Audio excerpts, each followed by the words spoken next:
Sveiki, būsiu dėkinga už laikus, komentarus, pasirašymus į šį kanalą. Pasižiūrime šiandien ateinančio mėnesio svarbus įvykiai jūsų gyvenime. Tradiciškai gal paimsiu 3, galit sugalvoti 1, galit sugalvoti 3. Visus pasižiūrėti ir pažiūrėsit, kurie galbūt rezonuoja. Tai pradedam.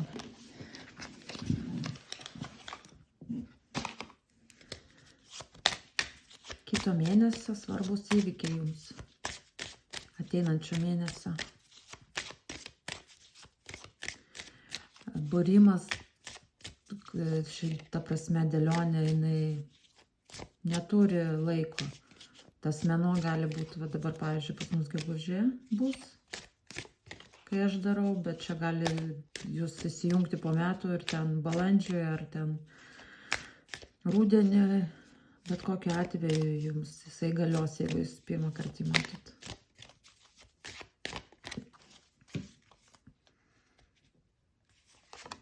Pirmas, antras, trečias.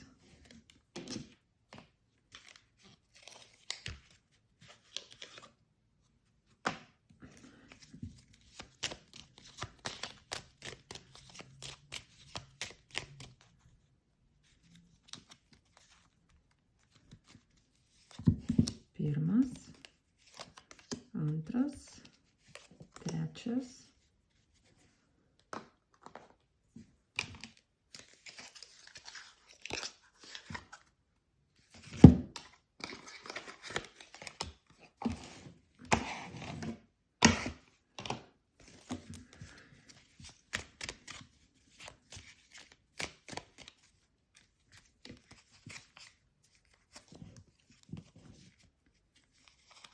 Pirmas,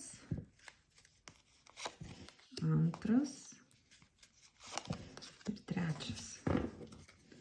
Bet dar bandysiu su tą kaladį, kur rodo laiką, gal kiekvienam atskirai parodys.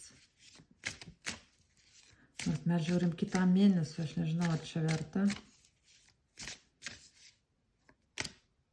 Ne, gal panaudosim kitam būrimui. Čia kito mėnesio įvykiai, reiškia, jie turi būti būtent kitą mėnesį, ateinantį mėnesį.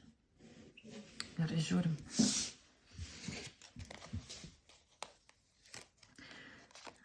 Čia įvykis susijęs su nusivylimu meilėje, praradimas meilės. Čia jau konkrečiai.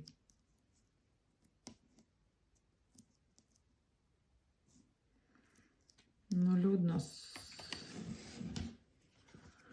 Reikia patikslinti.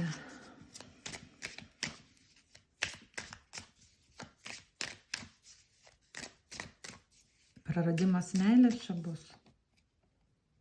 Kad čia praradimą rodo, tai tikrai, bet gal jūs jau praradot ir bus kažkoks įvykis. Atradimas po tų praradimų.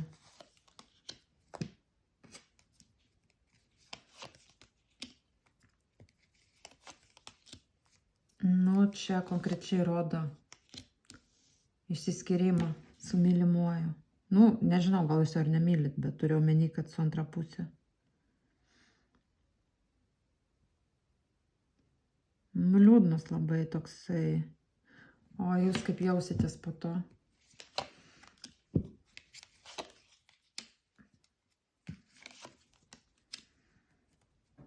Žinokit, aš nepasakyčiau, kad jūs blogai jausitės. Aišku, bus nežinomybė, nežinojimas, kur toliau judėti. Bus, aišku, nemaloni situacija. Čia apgaulės, čia galėjo būti, sakau, kita moteris, nežinau, trikampiai kažkokie, neištikimybė.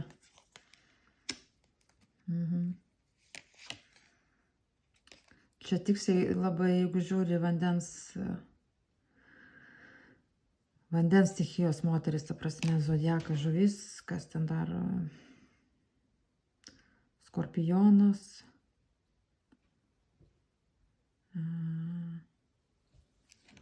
žodžiu, žuvies vandens ženklo moteriai labai tinka. Gerai, o po šito praradimo, po tų visų liūdėsio to, nu ateis pas jūs saulė. Aišku, nemalonu. Svajonių išsipildymas. Jūs nueisite, žinot, į tokią išminties ieškojimą, biškį atsiribosit, pabūsit su savim, atsigausit, apmastysit viską, kur eiti toliau ir panašiai, žinot. Nu, bet čia jums, kaip pasakyti, jūs man atrodo jaučiat, kad ta pabaiga bet kokia atveju turi įvykti, bet jinai jau bus galutinai jau. Nu ir jūs ateinat į finansinę gerovę. Iš pat pradžių komfortą, ta prasme, finansinį komfortą, stabilumą, gerai jaučiatės, gerai valdot finansus, ta prasme, čia žinios, čia netgi kelionė kažkokia gali būti. Komfortas.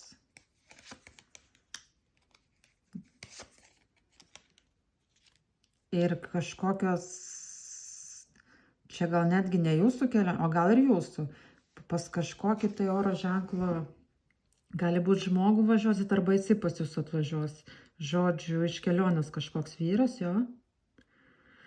Ir jisai su greitom žiniom viską gal ir žodžiu.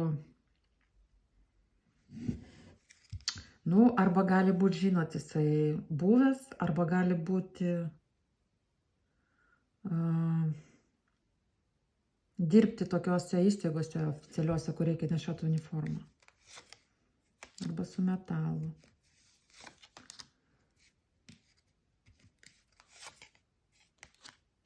Ai, tai čia su juo ir skyrybos ir bus. Su juo skyrybos ir bus. Jo.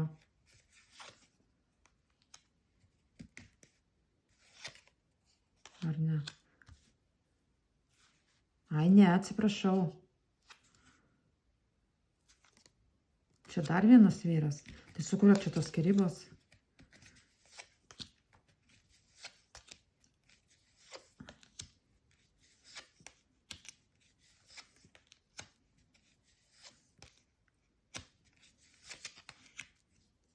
Ne, čia tas iš kelionės vyras, tai čia ne su tuo skyrybos, čia varodo kitas skyrybos su tuo imperatorium. Bet čia jau tolimesnė ateity. Ir jūs einate naują.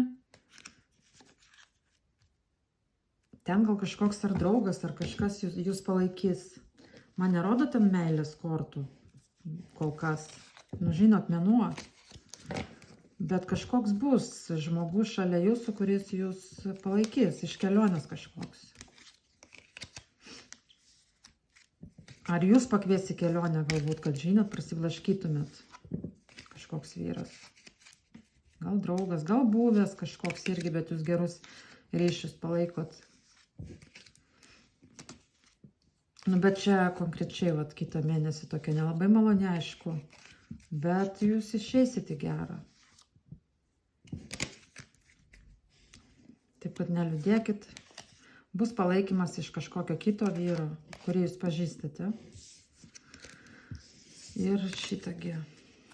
Nu ir judėsit į priekį. Finansinė gerovė pas jūs labai.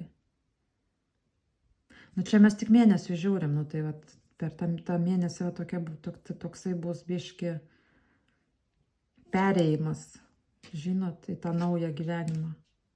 Be kažko. Bet rodo jums po to, kaip pasakyti, tokį, nu, komfortą tą. Komfortą tiesiog gyvenimą rodo. Nu, tai jums bus viskas tvarkoja. Gal morališkai biškai bus nemalonu, bet šiaip, sakau, bus kažkoks vyras jūs palaikys šalia. Kol kas nerodo, kad jis rutuliotų į meilę, bet rodo, kad ar iš kelionės, jisai greitos žinios, ar jūs pakviesi kelionę, žodžiu. Nu, nebūsit viena jūs. Antras įvykis.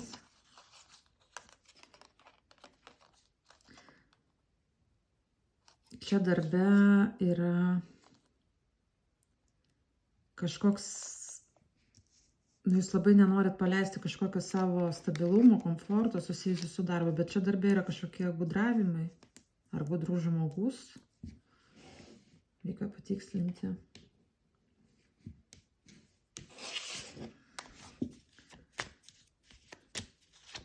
Čia su darbu kažkas, to žiūrim.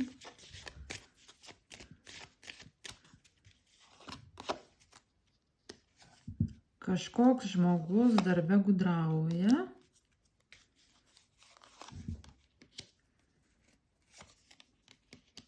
Va, ne du vyrai čia. Nu. Čia su jais vyksta komunikacija. Nu.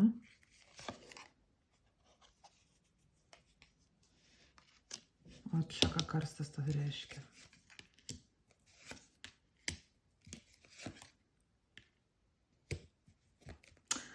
Žodžiu, čia su darbu susiję, čia kažkokia kova vyko, konkurencija su moterimis, ar ne? Ir ta konkurencija baigėsi, kurios jūs laukėte. Nu, ta prasme, ta kova kažkaip tai, gal čia išeis iš darbo jos, ar bus atleistos. Ir pas jūs ateina dovana kažkokia.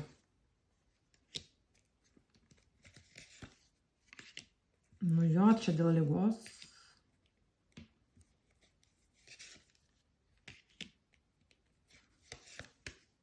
Nu, labai žiūrėkit geros kortos.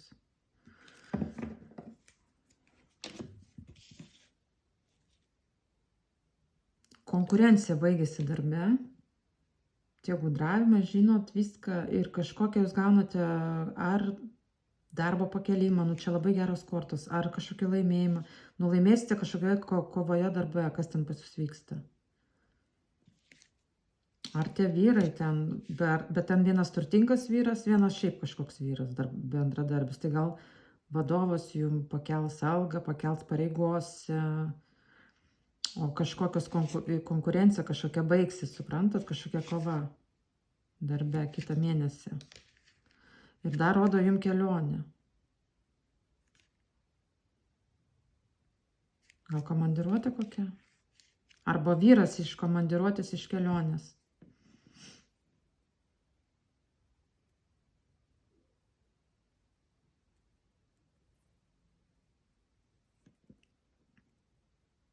Nu, įdomiai čia.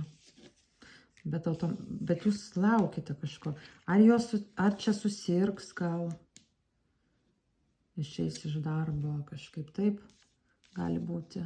Ar tas vyras, ar tos moteris, gal netgi tos dvi moteris ir tas vyras, ar bus atleistas. O gal viena, nu kuris čia jums konkurentas, kuris gudrauja, kuris jums, nu, yra, kaip pasakyti, kliūtis darbe, su kuo jūs ten.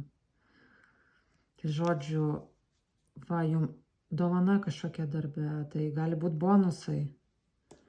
O čia tai iš vis labai laimėjimas didelis, tai aš nežinau, ką tai reiškia.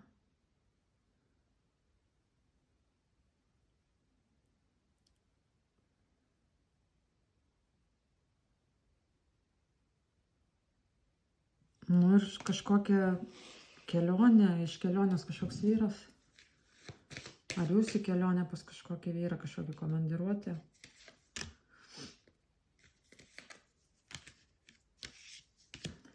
O gal čia teisėte su darbu kažkas, tai žodžiu laimėsite. Bet kokiu atveju. Kokia čia pas jūs ta situacija?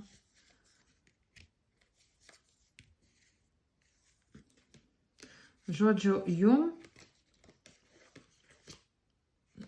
kažkokią žinią dokumentą gaunate. Iš toli, iš kelionės, nežinau. Gal čia perkeltinė prasme rodo. Ir jums ateina, važiuokit, gausos ragas kitą mėnesį. Tai sveikinu, žodžiu, čia bus labai tikrai gerai, viskas jums baigsis. Bet čia susiję su darbu, su finansais. Tai va. Tai to jums ir linkiu.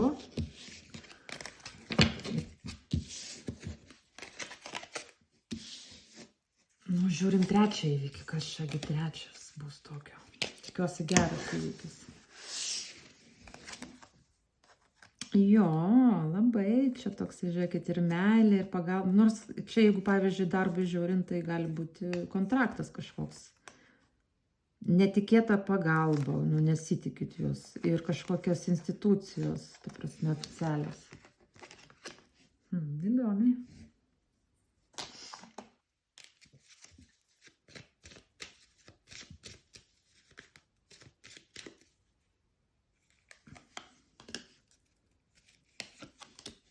Oi, kodėl tu čia man užsivertei?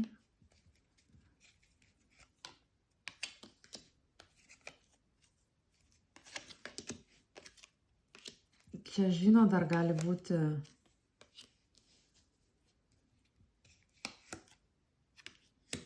gal kažkokie konfliktai su giminėm buvo, nu kažkas iš šeimos susiję, nes čia vat giminės medis matau.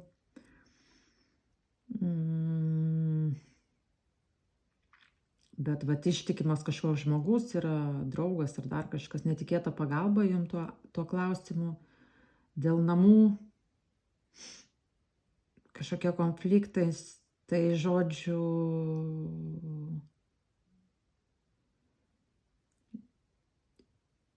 į namus kažkoks ištikimas draugas. Vienaip galima va taip pasakyti. Į namus ištikimas draugas gali būti mylimasis, tarkim, ne? Ateina pas jūs pratęsti giminę, pavyzdžiui, bet jūs jį pažįstat. Arba jeigu yra konfliktai kažkokia giminė dėl kažko, dėl namų, dėl, ten, nežinau, galbūt turtų ar kažko, jūs gaunate kažkokią pagalbą iš kažkokio ištikimo žmogaus, jum artimo. Netikėta pagalba, suprantat? Iš vyro.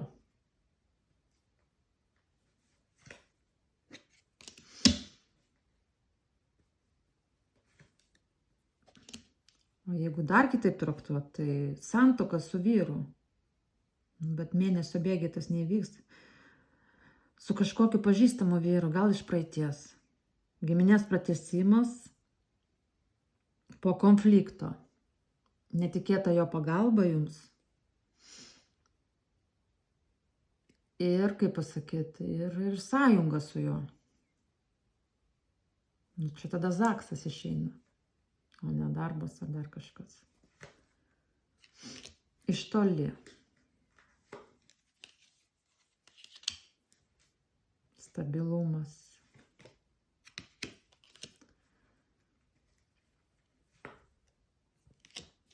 Nu, čia labai dviprasmiškas.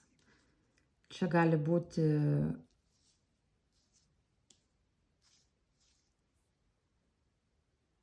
būti santuoka, vyras iš praeities, kuris ateina į jūsų gyvenimą, jums netikėtai padeda, jo, iš kelionės.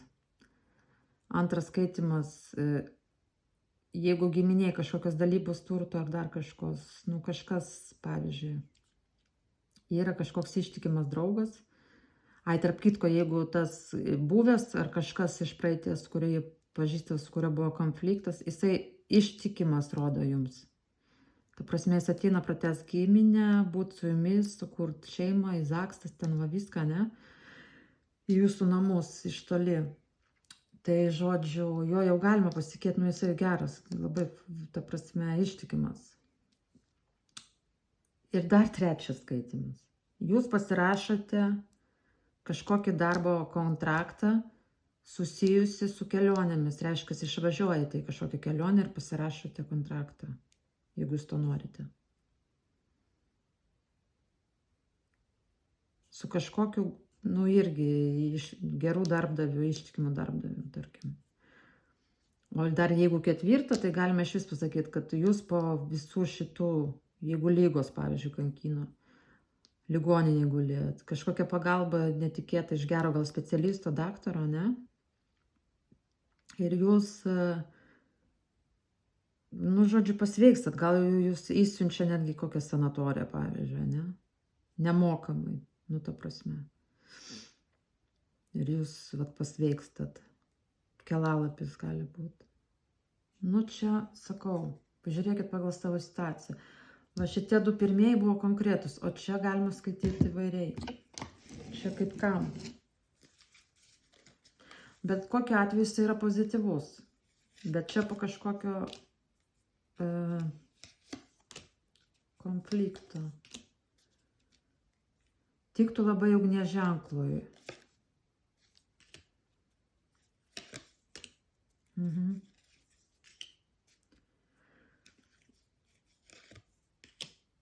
O Jėzau, kokie geros kortos.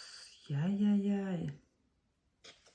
Čia finansinė gerovė, komfortas, va žiūrėkit, kažkoks pasimatymas, netikėtas su aistra, su šansu būti imperatorienė, nu tai reiškia žmoną, šeimą sukurti. Nu čia, sakau, žiūrėkit kaip kam, kokia situacija jums rezonuoja.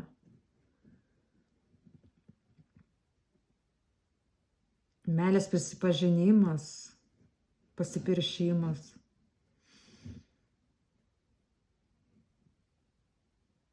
Nu super. Šiaip čia visiems gerai. Ta prasme, čia visiems variantam yra gera pranašystė. Nu, sveikinu, kaip sakant, tikrai labai to linkiu.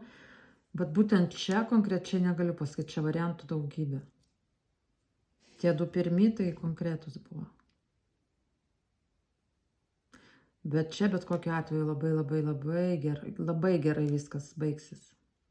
Nu ir turėtų būti kitą mėnesį tas viskas jau. Tai mėnesio bėgy mes žiūrim. Laimingas mėnuo turi būti kitas. Išsispręs, jeigu kažkas buvo negerai. Ačiū Jums labai už dėmesį. Galite rašyti komentaruose, kokių temų norėtumėt būrimo, aš būtinai padarysiu, atsižvelgsiu. Ačiū.